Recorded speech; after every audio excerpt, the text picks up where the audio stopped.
योगेश जी और Negi ji prosperous foundation, India prosperous foundation के लिए आप सब प्रयत्नरत हैं। भारत फिर से आर्थिक दृष्टि से आगे बढ़े और न केवल स्वयं संपन्न बने, सारी दुनिया को भी संपन्नता का मार्ग दिखा सके।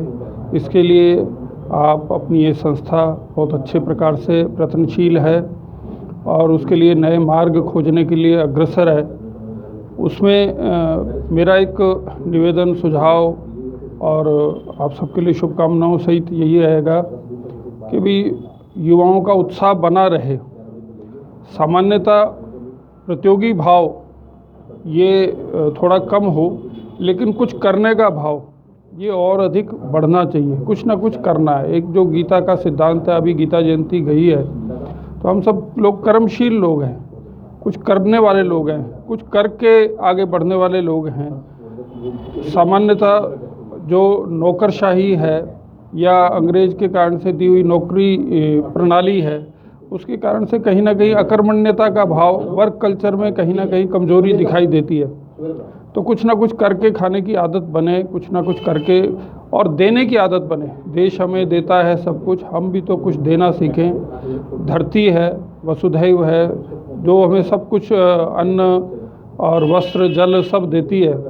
ऐसी धरती फिर से बनी रहे, अगली पीढ़ी के लिए भी बनी रहे, वो भी प्रॉस्परस रहे, हमारा पर्यावरण शुद्ध रहे और कोई भूखा ना रहे, कोई अन्न जल के बिना ना रहे, कोई वस्त्र के विहीन ना रहे, कोई छत के बिना ना रहे।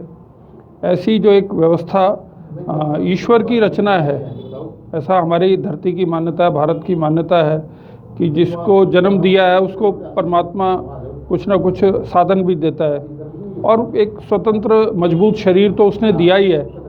और कभी कभी लगता है भी हमारे पास कोई पूंजी नहीं है। परमात्मा ने 2 स्वस्थ हाथ, 2 पैर, आँखें और स्वस्थ सोचने वाला दिमाग, मस्तिष्क ये भी दिया है। तो ऐसे में हम कर सकते हैं, ये विश्वास लगातार बना रहना चाहिए और स्वयं भी करना, अपने साथ दूसरों को लेना। एक छोटी सी कहावत चलती है, अकेला चना भाड़ नहीं फोड़ सकता, या फिर संघे शक्ति कलयुग है, कलयुग में संगठन में शक्ति है।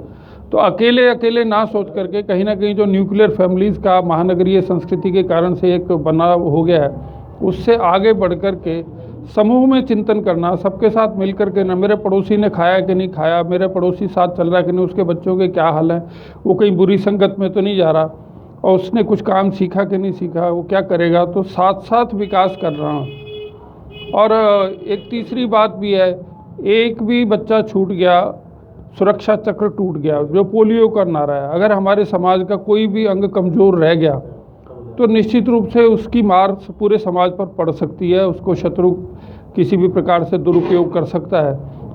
तो ऐसा सबका विकास, सबका साथ सबका विकास, ये विचार साथ लेकर के हम आगे बढ़ें और सबको थोड़ा थोड़ा हाथ लगाते हुए। अकेले खाने में भी आनंद नहीं है। संस्कृत का एक सुभाषित है, एकह स्वादु न भुंजीथ। अकेले में पैसे नहीं गिनने चाहिए, अकेले में स्वादिष्ट वस्तु नहीं खानी चाहिए, ऐसा उसकी और 2 साथ में लाइनें जुड़ी हुई हैं। तो अकेले हमें खाने का भी आनंद नहीं है, इसलिए सब मिल कर के कमाएंगे, मिल कर के खाएंगे, एक दूसरे को साथ लेकर के चलेंगे। इस भाव के साथ कर्मशील बनना, लोगों को प्रेरित करना, खुद भी करना, औरों को भी साथ लेकर के करना, तो फिर अच्छा रहेगा, आनंद रहेगा, मस्ती रहेगी और देश भी आगे बढ़ेगा। पहले भी हमने कभी प्रतियोगी भाव से दुनिया में काम नहीं किया है। जो भी आया है तो हमारे यहाँ तो बहुत कोई पैसे के आदान प्रदान की कभी बात नहीं रही है। केरल के एक राजा का उदाहरण आता है, जहाँ से मसालों का व्यापार चलता था, तो मसालों को हम बेचते थे, वहाँ से सोना चांदी आता था, जिसके कारण से आज दुनिया में सबसे अधिक चांदी भारत के अंदर है। लेकिन एक बार राजा के मन में आया, सुना यूरोप में बर्फ़ पड़ती है, तो उसने व्यापारी को कहा कि भाई आप सोना चांदी के बजाय अगली बार बर्फ़ भर के लाना जहाज़ के अंदर। तो ऐसी सोच हमारे यहाँ रही है, पैसे के प्रति मोह नहीं रहा है। पैसा एक आदान प्रदान का एक साधन जरूर अवश्य रहा है, लेकिन अब कहीं ना कहीं ऐसी परिस्थितियाँ बन गई है कि वही कागज़, वही स्याही, वही मशीन छापने वाली, लेकिन डॉलर जो है वो 68-70 रुपये का बिकता है और रुपया रुपये का भी नहीं बिकता। ये जो एक परिस्थिति बनी है, ये अच्छी नहीं है। कहीं ना कहीं हमारे यहाँ से बहुत सारे ज्ञान के खजाने लूट करके ले गए और उसके आधार पर आज वो पेटेंट की तलवार हमारे ऊपर चलाने का प्रयास करते हैं। और हमने स्वाभिमान शून्यता की दौर में चले गए, जिसके कारण से हमें लगता है कि हम कुछ जानते नहीं, सब ज्ञान पश्चिम से ही आने वाला है। तो हम अपने ज्ञान पे विश्वास रखें, उसका सदुपयोग करें, उनको फिर से समाज के अंदर अच्छे से ढंग से पहले 20 सालों में योग स्थापित हुआ है और अब आयुर्वेद स्थापना होने को जा रही है। दुनिया भर में इस बात की मान्यता हुई है कि आयुर्वेद उपयोगी है, तो हम सब उसका अच्छे से अध्ययन करके और उसको ठीक से बताएं। ऐसा ना बताएं कि भाई वो आधा घंटा इसको गर्म करना है, फिर छानना है और ऐसा करना है वैसा करना है।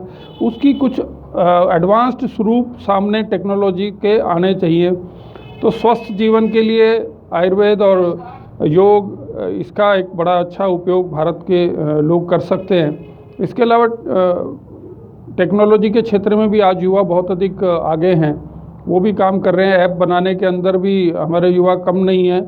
ओयो रूम्स का उदाहरण है, उसका आइडिया आज शायद पहला इस प्रकार का विचार है जो दुनिया के अंदर अपना स्थान उसने बना पाया। रितेश अग्रवाल सामान्य समुद्र किनारे उड़ीसा संबलपुर से आकर के और उसने इतना बड़ा प्रोजेक्ट ये खड़ा किया। तो चाहें तो हमारे बच्चे कर सकते हैं। कश्मीर की लड़की है जिसने डायल कश्मीर बनाया, और उधर नॉर्थ ईस्ट के अंदर राजवीर छेत्री हैं जिन्होंने नॉर्थ ईस्ट टैक्सी का ऐप बनाया। तो चाहें तो हम कर सकते हैं। ऐसा हमारे सब युवाओं में आधुनिक टेक्नोलॉजी की भी सब प्रकार से जानकारी है, उसके लिए भी सब प्रयत्नशील है। केवल एक उत्साहवर्धन की बात है और अपने को कम ना मानने की बात है, स्वाभिमान की बात है, विश्वास की बात है। इसके साथ हम चलेंगे तो चीज़ें बदलेंगी अच्छे से। भारत भी बाकी विश्व के साथ कंधे से कंधा मिला करके चलेगा।